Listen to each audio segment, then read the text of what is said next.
Ya lo decías tú, Iván, en medio de la discusión por la reforma tributaria, una de las voces que se ha escuchado es la del exministro de Hacienda, Andrés Velasco. Ha dicho, entre otras cosas, que esta es necesaria para financiar los mayores gastos que van a generar otras reformas y que precisamente estos mayores gastos deben ser asumidos por quienes tienen mayores ingresos. De todas maneras, Andrés Velasco no comparte todos los instrumentos que ha propuesto la moneda y tampoco comparte el tono que ha adquirido el debate político en los últimos días. Está con nosotros el exministro de Hacienda, Andrés Velasco. ¿Cómo está? Buenas tardes. Buenas tardes y gracias por ese resumen, porque creo que dice muy bien los puntos que yo he tratado de remarcar en este debate, que se ha puesto un poquitito rudo a veces, y creo que la rudeza no contribuye mucho a las buenas ideas. Claro, la rudeza que está, no, supongo que la lesión que tiene en el brazo no es por la rudeza del debate. No. Algunos me han preguntado si ha sido producto de la retroexcavadora, pero fue producto de la bicicleta, ¿no? Fue una caída de bicicleta. A propósito de dureza, hoy día el ministro de Hacienda le contesta a su antecesora, Felipe Larraín, y dice que ¿sabe qué? Mejor cambie la calculadora, porque con esa calculadora usted calculó un crecimiento que no sé qué, y ahora está calculando el costo de la reforma tributaria en términos de ahorro y de inversión. ¿Cuánto va a afectar la reforma tributaria? ¿Es posible que algún economista lo sepa? No. Y el que ponga un número, sería bueno que acto seguido pusiera todas las planillas Excel y todos los datos y todos los cálculos a disposición de la comunidad profesional para que los pueda mirar y hacer un escrutinio.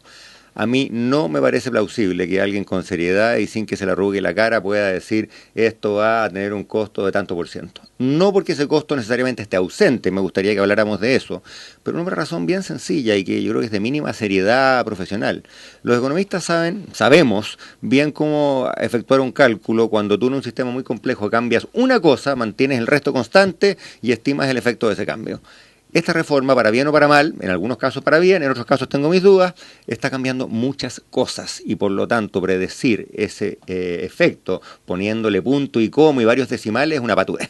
Ahora, si ese punto desafía todas las críticas y las voces de lo que en algún sótano de la moneda, según palabras de Velasco, llamarían a los poderosos de siempre, también desafía la lógica de quienes proponen la reforma, porque es un poco raro proponer una reforma sin saber cuánto va a costar o cuánto va a afectar, ¿no? A ver, es que son dos cosas distintas. Yo creo que uno puede estimar con un cierto grado de certeza cuánto le va a entrar al fisco por concepto de la reforma. Ahí puede haber un error, pero ojalá que ese error no sea grande. Algo distinto es estimar el efecto en el crecimiento, en el ahorro y en el empleo, entre otras cosas porque ese efecto no se verifica inmediatamente, puede tardar 1 año, 2 años, 3 años en verse, y segundo porque, como te decía recién, hay tantas cosas que están cambiando, algunas ayudan al crecimiento y al ahorro, otras lo hacen más difícil, y además hay mucha incertidumbre respecto a cómo se va a poner en práctica el sistema. Ojo que esto no se ha dicho mucho, pero cuando se adopta un sistema como el que se está proponiendo, que tiene bastante pocos precedentes en el mundo, que es bien distinto al sistema que ha estado en práctica, ¿cómo van a reaccionar las empresas? ¿Cómo van a reaccionar las personas? Eso es muy difícil de predecir. Andrés, siguiendo esa misma lógica y de los efectos particularmente que son imposibles a su juicio de predecir, preguntado al revés. ¿Son los poderosos de siempre, son los que más tienen, los que se van a hacer cargo, los que van a costear el grueso de esta reforma, o la clase media, que es lo que ha estado más en cuestión? Particularmente desde la oposición, ¿va a pagar algún costo, va a terminar pagando, tal vez no ahora, pero al mediano y al largo plazo, los costos de esta reforma tributaria? Digo antes que nada que no me parece que sea muy útil poner ese tipo de... El de los poderosos claro, de adjetivos y epítetos, porque de nuevo, esta es una discusión que tiene que hacerse, y creo que en el Senado probablemente se van a dar los tiempos porque las cosas se discuten, y cuando alguien entra con la pierna en alto, la discusión se hace más difícil nomás. Los que pero más bueno, tienen, entonces. Pero mira, creo que el epíteto lo puso el video de la moneda, no claro, nosotros. No, lo tengo claro. A ver, es que esa respuesta tiene dos patitas. En el sentido más inmediato y literal de quién va a pagar más impuestos, no cabe ninguna duda, y esto no creo que no está en tela de juicio, que el grueso de los mayores impuestos lo van a pagar las empresas o las personas que están en los tramos más altos de ingresos. Y creo que ni siquiera los críticos más acérrimos de la reforma ponen eso en duda. Otra cosa muy distinta, y es aquí donde yo he echado de menos un cierto análisis más desapasionado, es que si la reforma con el paso del tiempo afecta el ahorro, se invierte menos, el país crece menos, crea menos empleo, ahí todo el país paga el pato. Y ciertamente la clase media, que es la mayoritaria en el país, donde está el grueso de los consumidores, donde está el grueso de los trabajadores y los empleados, puede sentir tocado su bolsillo. Y por eso, a mi juicio, el desafío es que ahora, antes de que sea muy tarde, manteniendo las metas de recaudación, porque el Estado de Chile va a necesitar más plata, Que son los se 8.000 haga, millones que exactamente, se haga la ingeniería fina para que este impacto sobre el crecimiento sea el menor posible. Y a su juicio, para que no pase eso, o tal como está, ¿qué de esta reforma generaría eventualmente desaceleración, menor crecimiento? ¿Qué es lo que hay que cambiar o qué es lo que hay que mirar más con lupa de la reforma tributaria tal como está? Hoy día Chile tiene un sistema que, con todos sus forados y todas sus falencias y todos los abusos que permite, que a mi juicio hay que erradicar tajantemente, es un sistema que permite que el dueño de una empresa no pague sus impuestos personales hasta el día que retire esa plata de la empresa. Y para muchas empresas medianas especialmente, tener esa platita dentro de la empresa sin que tribute, les sirve como capital de trabajo para pagar sueldos, comprar insumos, etcétera, y les evita tener que echar tanta mano a los bancos como fuente de financiamiento. Para muchas empresas esa alternativa va a desaparecer. Y ojo que aquí, cuando se habla de pyme, hay que recordar que pyme son las pequeñas y medianas, ¿no es cierto? Y muchas veces el foco está en las pequeñas, pero no hay que olvidarse de las medianas, son importantes. Es en el caso de las medianas donde a mi juicio el impacto puede ser el más enredado. ¿Por qué? Porque las más chicas, en las que tienen ingresos hasta 25.000 UF al año, según lo define el proyecto de ley, hay un régimen especial que las deja razonablemente bien paradas. Pero ese régimen especial no está disponible para las medianas. Y las medianas son las que hoy día utilizan ciertos mecanismos que, si la ley se aprueba como está, van a desaparecer. Y esas medianas también, cuando van y tocan la puerta al banco, el banco les dice, oiga, no le presto, o si le presto a tasas muy altas. Y es ahí donde puede venir el apretón importante. Ahí el problema empieza a ser nuevamente el endeudamiento o el sobreendeudamiento, que puede ser también un efecto de esto, y también los incentivos al ahorro. O sea, de alguna manera se terminan, que es otra de las críticas que usted ha hecho, se terminan los incentivos al ahorro o se minimizan. Hay que distinguir entre el ahorro que hacen las personas y el ahorro que hacen las empresas. Y un dato que es bien inusual en Chile comparado con otros países es que aproximadamente el 60% del ahorro total del país todos los años lo hacen las empresas. Y eso es fruto precisamente de este régimen, que de nuevo yo creo que tiene una lógica rescatable, aunque en la práctica ha sido abusado. Por eso, a ver, segunda vez que en la práctica ha sido abusado. ¿Cómo se abusa del fútbol? Encantado, les doy algunos secretos, que no son tan secretos. Todo contador y todo abogado tributario se la saben por libre, así que no estoy revelando ninguna verdad demasiado recóndita. Mira, ocurre lo siguiente.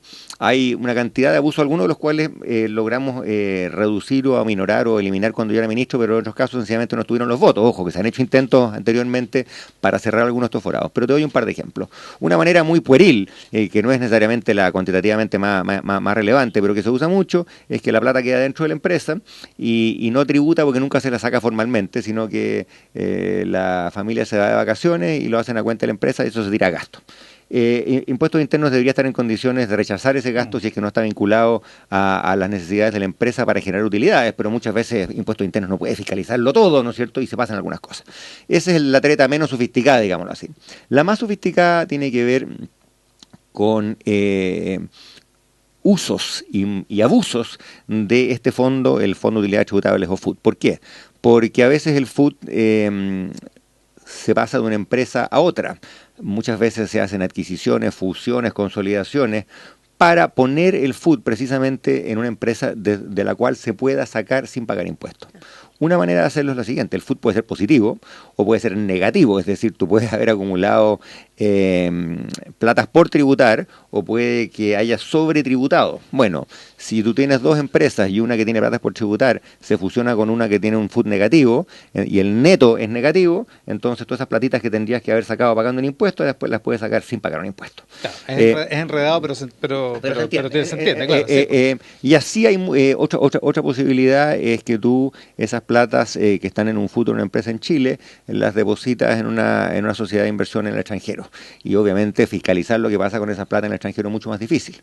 Por eso, hace un año atrás, en la campaña de las primarias de la nueva mayoría, yo propuse varias cosas, entre ellas que toda plata que sale a un paraíso fiscal sea tratada como retiro y por lo tanto tenga que tributar inmediatamente antes de que sale de Chile, porque cuando ya está en las Islas Caimán, vaya que es difícil de fiscalizar. Ahí tienes un par de ejemplos, no son los únicos de cómo este sistema se ha usado. Andrés, algo mencionaste antes de... en relación a los efectos, que son tantas las cosas que se cambian a la vez que es imposible predecirlo. Se cometió un error al hacer una reforma tributaria tal vez tan compleja en ese sentido. Hoy día el senador Jorge Pizarro viene diciendo que tal vez es mejor subir el impuesto a las empresas no al 25, sino al 26 y evitar alguno de los que él llama colgajos, de los otros impuestos, el impuesto a algunas industrias, el de los alcoholes, que le importa a él. Que le importa por el pisco, efectivamente. Claro, mira, ¿Alcanzaría la plata si uno se deshiciera de alguna manera de esos colgajos que él le llama y se le subiera solo el impuesto a las empresas un poco más? A ver, mira, yo creo que ojalá que no entremos en la lógica de que cada uno proponga sacar al colgajo que le duele, ¿no es cierto?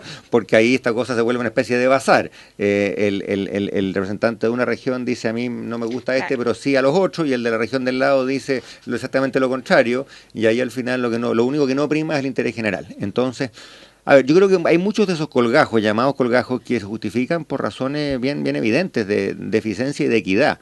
Creo que no es malo avanzar, por ejemplo, hacia un sistema en que el que contamina más paga más, ¿no es cierto? Hoy día tenemos un serio problema de equidad porque el que tiene un auto o una camioneta diésel particular paga un impuesto al diésel, que es bien bajo, dicho sea de paso, comparado con el impuesto a la benzina. Sí, claro. Voy a decir algo impopular aquí, pero lo voy a decir porque lo creo, pero una generadora no paga un peso por ese impuesto. Entonces, además, ¿no es cierto? Entonces, ese tipo de situaciones hay que corregirlas.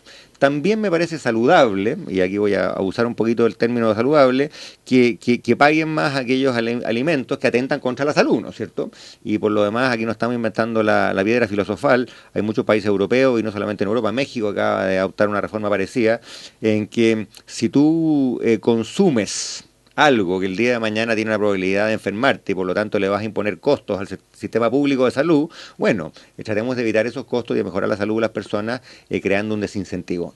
Desde el punto de vista de la lógica, no solamente económica, sino que también social, creo que muchas de esas modificaciones tienen una buena justificación. Aunque sea colgajos, ahora, obviamente, desde el punto de vista político, cambiemos la tecla. Claro, cuando tú tienes más frentes abiertos va a haber más gente que va a patalear, y lo que ha pasado es que ese pataleo se ha dado. Ahora, a veces yo temo que ese pataleo sobre los colgajos nos distraiga la parte medular. La parte medular es, vamos a tener la recaudación de un modo que afecte o no afecte el bienestar de la economía en el mediano plazo. Eso es lo realmente central. Si terminamos en un bazar en que yo te doy 2 de mis colgajos a cambio de 3 de los tuyos, al final lo central se olvida, y el impacto en la economía, que es lo más importante para el bolsillo de la clase media, también queda en segundo plano. Si usted hubiera sido el ministro de Hacienda, ¿cómo hubiera hecho una reforma tributaria que recaudara eso, pero que asegurara el ahorro y la inversión? Yo el otro día, cuando me invitaron a ICARE, un tremendo evento que había cerca de 1000 personas presentes, delineé un par de alternativas. A mí me parece que una alternativa natural es mantener este sistema de pago solamente cuando tú retiras, que es efectivamente un incentivo al ahorro, pero ser súper riguroso a la hora de cerrar forado. Y mira, esto no es un misterio, no hay que ser un PhD en ciencias físicas nucleares. O sea, hay mucha gente que sabe cuáles son estos forados, y hay mucha gente que ha hecho propuestas respecto de cómo cerrar estos forados. Y tú podrías por esa vía recaudar más sin cambiar la lógica del sistema, y dicho sea de paso, así también te ahorrarías una serie de dificultades prácticas y técnicas que durante ese seminario y en otras intervenciones también hay mucha gente que ha destacado. Esa es una alternativa. Otra alternativa, y aquí me voy a poner un poquito aburrido y técnico por 30 segundos, pero acompáñeme. Otra alternativa es hacer un cambio realmente de fondo, porque Chile tiene un sistema que es bien inusual, en el sentido siguiente: los impuestos de las personas están integrados con los impuestos de las empresas. Es decir, el dueño de una empresa, cuando paga sus impuestos personales, obtiene como crédito el impuesto que la empresa ya pagó por el mismo ingreso. Eso es bien inusual. Mantener ese sistema, que es lo que la nueva ley propone, pero al mismo tiempo hacer que las personas paguen por esos ingresos sin haberlos retirado, es una mezcolanza que no tiene precedente en el mundo y cuya aplicación práctica va a ser muy difícil. Por eso alguna gente ha dicho: oiga, ¿sabe qué más? Si usted quiere hacer un cambio de fondo, vaya a un sistema totalmente desintegrado en que las personas pagan sus impuestos, las empresas pagan sus impuestos, no tiene este neteo y se ahorra un montón de dificultades prácticas.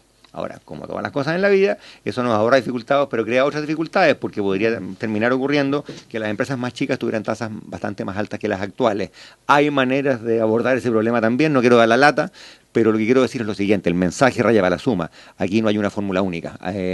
Hay gente que sabe mucho más de derecho tributario que yo, que ha sugerido distintas alternativas, varias de ellas son sensatas y creo que merecen que se les eche una mirada seria y serena. Eso por el lado de las alternativas, pero o de las otras posibilidades, pero desde el punto de vista de estoy planteando una reforma tributaria que, según lo dice usted mismo, nadie es capaz de decir cuánto va a afectar al ahorro y la inversión. ¿Había manera de plantear la reforma tributaria asegurando el efecto en el ahorro y en la inversión? Asegurando puede ser una palabra demasiado tajante, pero minimizando, cautelando, pongámosle alguna de esos verbos, creo que sí. Mira, digámoslo de este modo. La economía tiene algo parecido a la medicina, ¿no es cierto? Cuando a ti tienes un problema, vas al médico, el médico te dice, oiga, lo vamos a operar. El médico nunca te dice a ciencia cierta que no hay ningún riesgo, siempre el médico al revés, te alerta de los riesgos, ¿no es cierto? Pero ¿qué hace un buen médico? Un buen médico elige el tratamiento donde el beneficio esperado es mayor y los riesgos son menores, ¿no es cierto? Esto es igual que la medicina, nadie te puede decir aquí el riesgo es cero, pero un buen médico te dice, mire, aquí los beneficios son estos y los riesgos van a estar bien limitados. A mi juicio, estos otros sistemas alternativos que les acabo de mencionar tienen riesgos menores y potencialmente pueden recaudar lo mismo, y por eso a mi juicio habrían sido preferibles. Y todavía pueden serlo, ¿no? O sea, el gobierno puede tomar porque en esta materia es atribución exclusivamente del Ejecutivo, pero podría ser, pero con el foco puesto básicamente en el FUT. ¿Ese sería como el gran pero de lo que plantea esta reforma tributaria? Mira, a mí no me gusta decirlo así porque a esta altura del partido del FUT es una especie como de anticristo y sí. Hay gente sin mola diciendo que... O un becerro de oro. Claro, exactamente. Tal cual. Yo no soy de los que creen que hay que enamorarse de los instrumentos. Creo que parte del problema de esta discusión es que se han confundido los objetivos con los instrumentos. Yo comparto el objetivo de que se recaude más, en torno a $8.000 millones en 4 años, me parece razonable. Yo había propuesto levemente menos en mi campaña, pero creo que no hay que quedarse pegados en los pesos y centavos. Segundo, me parece razonable, y no solamente me parece justo y me parece de equidad mínima, que el grueso de la reforma lo paguen quienes tienen más. Hasta ahí vamos bien. Esos son los objetivos. Y de eso me parece que nadie se puede desviar. Pero otra cosa es decir, ¿sabe qué más? Modifique esta ley, ponga esta tasa aquí, modifique esta granjería. Esos son instrumentos, ¿no es cierto? Respecto a los instrumentos, no hay que ponerse principista. Y reitero, hay otros instrumentos que a mi juicio recaudan lo mismo con un menor riesgo para la economía. ¿Por qué no considerarlo en la discusión que viene especialmente en el Senado? Andrés, muy cortito, cuando usted fue ministro, participó de todo el debate después del proyecto de ley de la concreción de la reforma previsional, que partió al revés, partió con un grupo de expertos, con informes. En esta reforma tributaria se pudo haber hecho lo mismo, se pudieron haber minimizado estos riesgos o estos forados de alguna manera, trabajando con esa lógica, que no haya sido el primer proyecto de Bachelet, que no haya sido la primera promesa en entrar al Congreso. Se pudo. Yo entiendo la premura cuando uno está en Hacienda, siempre quiere asegurar las lucas antes de comprometerse a gastarlas, ¿no es cierto? Claro. En ese sentido entiendo que la lógica de que la reforma a los impuestos viniera primero que la educacional. Al revés habría sido más complicado, tú te comprometes a un montón de gastos sin saber dónde venir la plata. Pero habiendo dicho esto, no tenía para qué ser una reforma que se lanzara en los primeros 100 días. Mira, yo anoche en un programa en la tele hacía la analogía con la gran reforma de pensiones, que probablemente fue el logro más sustantivo del primer gobierno de Michelle Bachelet. Y los plazos fueron los siguientes. Primero se nominó la Comisión Marcel. La Comisión Marcel sesionó como 6 meses o 7 meses. Después de eso vino el debate al interior del Ejecutivo para transformar los insumos de la Comisión Marcel en un proyecto de ley. Ahí tuvimos 6 meses más. Después fuimos al Senado, tuvimos más de un año en el Senado. Tuvimos como 8 o 9 meses en la Cámara de Diputados. O sea, el proceso entero para una reforma grande, sustantiva, fue cerca de 2 años. De hecho, levemente más de 2 años. Entonces creo que quizás eso es un caso extremo, claro. pero esta reforma tributaria no es mucho más sencilla, no es radicalmente menos compleja que la de pensiones. Entonces creo que es ponerse una horma quizás demasiado apretada del zapato, decir, oiga, ¿sabe qué más? En 90 días o el mundo se viene abajo, en 100 días el mundo se viene abajo. Y creo que al final los hechos van a ser más porfiados. ¿Por qué? Porque en el Senado casi inevitablemente va a haber gente que va a querer tener la tranquilidad de que en San Bernardo, en la Florida, en Maipú, en Antofagasta, en San Pedro de la Paz, donde vivía la gran clase media en Chile, la gente va a poder estar tranquila de que esto no le va a pegar en el bolsillo a mediano plazo. Andrés Velasco decía que hablar del tema de los poderosos de siempre era entrar con la pata arriba, como en el fútbol, ¿no? Claro. Pero también parece sensato pensar que los poderosos de siempre, representados en el empresariado, han puesto el grito en el cielo por el famoso video de la moneda, y uno podría decir, a lo mejor podrían haber puesto el grito en el cielo también por un escándalo como el de la Polar, o por la colusión de la farmacia, o algunas otras cosas, ¿no? Toda la razón. Toda la razón. Primero, yo creo que en general en este tipo de debate, que son muy distintos a los de la Polar, poner el grito en el cielo o andar gritando por la calle no es bueno, ni de un lado ni del otro. Al mismo tiempo, Iván, no puedo estar más de acuerdo contigo, que el empresariado en Chile tendría más legitimidad social para participar en este tipo de debate si en su debido momento hubiese dicho las cosas que había que decir. Si lo de la Polar fue escandaloso, miremos el aumento en los casos de colusión. Ojo, que no es que haya más casos de colusión, hay más casos de colusión que son investigados. ¿Por qué? Porque el gobierno, primero Michelle Bachelet, cuando yo era ministro, con el ministro de Economía de la época, cambiamos la ley, fuimos al Congreso con una ley para cambiar la facultad de la Fiscalía, entonces se saben mucho más casos. Por estos días el caso de los pollos está en la palestra, ¿no es cierto? Y es un caso de colusión sistemática. A mí me habría gustado ver, y creo que a mucha gente le habría gustado ver, que la comunidad empresarial, frente a estos abusos, levantara la voz clara y firme y dijera, esto no es tolerable. Y en privado yo le escuchaba a muchos empresarios decir, sí, fuimos tímidos, nos faltó levantar la voz. Ahora en privado la gente dice muchas cosas. Vale más cuando se dice en público, ¿no es cierto? Por cierto, y este empresariado, ayer escuchaba al ministro de Energía decir que esto debía ser tomado por los empresarios como un contrato de paz social, que había que perderle el miedo a esta reforma tributaria, que finalmente le iba a convenir a ellos y a todos. No hay cómo que los empresarios tomen ese eje de la discusión y verlo como un contrato de paz social, tal vez. Mira, yo creo que tener un Estado que entregue mejores servicios sociales, incluyendo, por supuesto, la educación, donde Chile tiene un tremendo déficit, es bueno para todos. A mí no me gusta esto de que si a los empresarios les conviene, a los empresarios no les conviene. Ahí creo que hay que preguntarse si nos conviene a todos, ¿no es cierto? Y a todos nos conviene que Chile tenga una mejor educación, pero a todos nos conviene también que esa reforma sea financiada de una manera tal que sigamos creciendo, sigamos prosperando, sigamos creciendo empleo. Eso no es un problema que les toque a los empresarios en particular, es un interés de toda la gente de la clase media en Chile, de todos los hogares que nos están escuchando, y por eso no pierdo la esperanza de que este debate se haga y se haga con serenidad en el Senado. Muchas gracias por estar acá, Andrés. Gracias a ustedes. Velasco, muchísimas gracias.